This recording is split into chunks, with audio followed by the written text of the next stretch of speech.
NOTACON.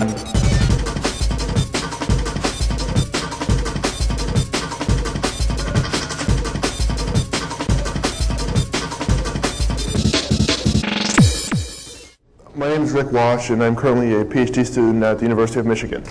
And today I'm going to talk about kind of a current emerging field in a research field right now called the economics of security, or the economics of malevolence in cyberspace.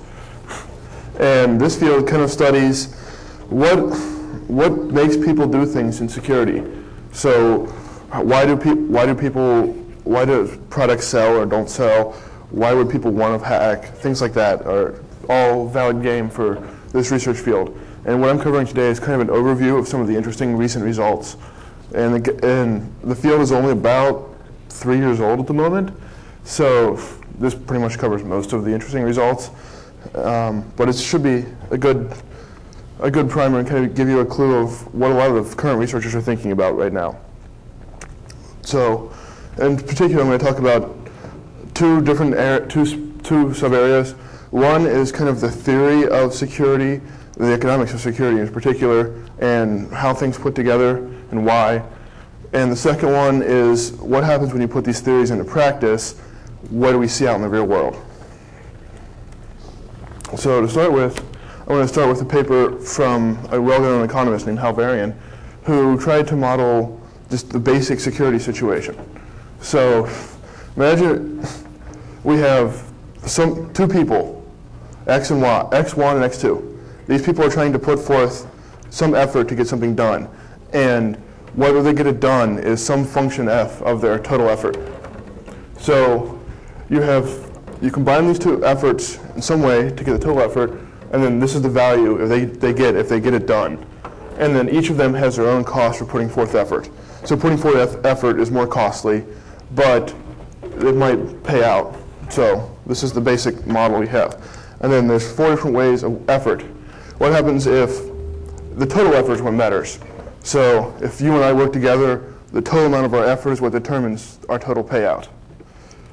The next one is a best shot case. What happens if only the person who puts the highest forth effort, that's what determines the amount of profit we make, and nothing below that actually matters. There's the weakest link case, which I'm sure everyone is familiar with, of what about the minimum effort? If you have 2 pieces of security technology, the weakest link is all it needs to go through to break through frequently. And finally, the more explicit model of an adversary, of saying the adversary is the Y guy in this case, and he's working directly against this defender of the X guy. So if he puts forth more effort than the X guy, then F is negative. And some results from this. First of all, in the total effort case, reliability is determined by the agent with the highest benefit to cost ratio. All the others free ride. So in this case, in the model, you end up with whoever's got the most benefits per cost. So if I get more benefit, then if I put forth a little bit more effort and you put forth a little bit more effort, but I get more benefit out of that, then, which basically means I have a lower cost of putting forth effort, then I'm going to put forth all of the effort, and you're going to slack off and do nothing, which in economic speak is called free ride. And it turns out that in this case, that's actually too little effort. Ideally, you want both people putting forth some effort, and you'd have a little bit more effort total than what people are individually incentivized to do. So this is a dichotomy between what the individuals would choose and what the group should choose. In the best shot case, it turns out that the guy with the lowest benefit to cost ratio is the one that determines the total amount of effort. All the others put forth the exact same amount of effort as the guy with the lowest benefit to cost ratio. And it turns out this is as good as the group can do, which is a nice result. In the weakest link case, the reliability is determined by the guy with the highest benefit to cost ratio, all the others free ride. But in this case, too much work is actually exerted. If the group as a whole would choose, they would actually choose less because someone else would be doing it, because someone else with a lower benefit to cost ratio would be working. Finally, in the adversarial case, you get some very interesting results. What really matters is how the cost-benefit ratio of the defender compares to that of the attacker, like in the other three results. And it turns out if the cost-benefit ratio is lower, the attacker gives up, and the defender does just enough security to keep him from attacking him. However, if the cost-benefit ratio is higher, then the defender works his ass off, and the attacker keeps doing as much security as he can to make sure he's going to have to work hard to get in. So, and you actually kind of see this in the real world. If they're actually going to get in, you're going to be working really hard. But if you're a mom and pop that they're not going to attack because your benefit to cost ratio is lower, or their benefits are less because you're not worth very much, then you end up doing just enough to keep them away. So this is a very simple model that turns out to have very interesting intuitive results in the real world. And one of the main reasons I included this is to kind of show no one in this room seemed to me, when I looked around, flinched when I gave the definition of adversary as the guy who's working exactly opposite goal of you. And this is the normal definition of adversary when we do security. He's the guy who wants to get into my thing, I want to stop him. It's the exact opposite goals. And this is actually the only paper that I know of that actually has that. In economics, they tend to model people as self-interested agents. And what that means is everyone's out for their own good. I want to get as much money as possible. Cameron wants to get as much money as possible. When that happens, when you understand people that way, you get a lot more insight into why they might be attacking you. And that turns out to be very important to understanding why things happen. If someone's trying to get to your database, it's not because they don't like you. It's because they want to profit on their own. Sometimes there is this adversarial relationship. A lot of denial of services or defacements, for example, have that property. But in general, it's because people want something of their own. It's not because they don't like you and are specifically working against you. You just happen to be the one that has what they want. So another example I'm going to go into is some theory about how much should security cost. And it turns out there's some interesting results from the economics literature that apply here really well. In the first case, this is the concept of an externality. And think about when I'm blasting my stereo, when we had all this music down here last night. This was really loud, and it quite possibly annoyed some people. However, when I was deciding how loud to play it, I didn't take all those people I'd annoy into account. So this is an example of an externality because I didn't take their interest into account when I was making my decision. Classic example from economics is the pollution.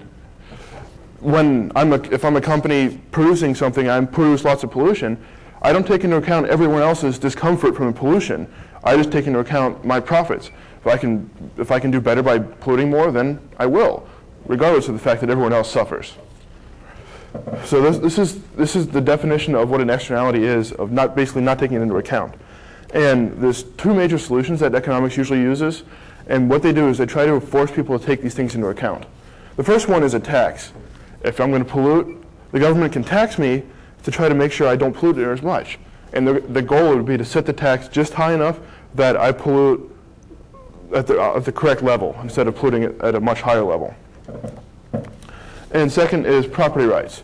This one is much more interesting. It says that if you assign rights to someone on one of the two things, so for a stereo example, you assign the rights to the audio, the noise pollution, the airwaves, to one of the two people, and then they can, so if there's too much noise here and the guys upstairs have rights, then they can sue you and collect money for your polluting the air, and then that will cause them to reduce it down to the optimal level. Same thing with pollution. And a great theorem, which is actually won a Nobel Prize a number of years ago, is from a guy named Ron Coase, and he says, if transactions costs are low, assigning property rights will achieve the social optimum level of the externality. So if you assign property rights to the polluted air or the polluted lakes, then the people who have those rights can sue the polluters, and it turned out that you'll get the socially best level of pollution, where you balance the harm that's being caused to the environment with the good that's being caused by someone actually making something. Furthermore, when the costs are low, it doesn't matter who you assign the rights to. Whoever you assign the rights to, the other person will start negotiating. And as long as the cost of negotiating is low, then it can work out quite well. Security is a great example of an externality. Think, for example, of the compromised machines that are used as zombies to attack others, like the eBay and Yahoo denial of services that happened a number of years ago. So, in this case, when I was deciding how much to secure my machine, if it was used in this attack, I didn't take into account the possible harm that could be caused on eBay and Yahoo. So this is a great example of an externality. Firms don't incorporate all this possible other uses against other people. Because I and a million other people were insecure, eBay and Yahoo had security problems. If we were secure, then they would have been fine. So this is a great example of an externality. And this, in general, this results on an underspending on security from a social welfare perspective. Too little money is spent on security, which I'm sure if anyone has actually been in the room trying to make security decisions along this line can probably agree with. So one possible solution would be to assign property rights in security. So when Yahoo was attacked, they could sue the people that were used as zombies. That didn't happen, and that's because there's a number of reasons this doesn't work. First of all, enforcement costs. Trying to find everyone who attacked Yahoo and suing them would cost much more than they lost from those attacks. Trying to sue 2 million people is just not really practical. And finally, it's really easy to lie. If you want to do it before the attacks, oh yeah, I was going to hack you, please pay me money. It's really easy to lie about things if you try to do it beforehand, and then the enforcement costs come in afterhand. So when that happens, property rights don't really work, because this is essentially when the transaction costs are high, and the theorem said when transaction costs are low. So this is a known problem in security right now, and there's a number of people that are working on trying to find ways to get around this, but it's how your security matters to other people. Another really interesting result from economics is called a market for lemons. This was actually another Nobel Prize winning idea. And imagine we have people buying used cars. I still didn't fix that slide, did I? Imagine we have people buying used cars. So on the left, we have someone trying to sell a number of used cars. They range in value somewhere between $100 and $1,000. And then we have a bunch of people trying to buy used cars. And their opinion of how much the car is worth ranges from $100 to $1,500. And in general, the buyer thinks that the car is worth about 1.5 times what the seller thinks it's worth.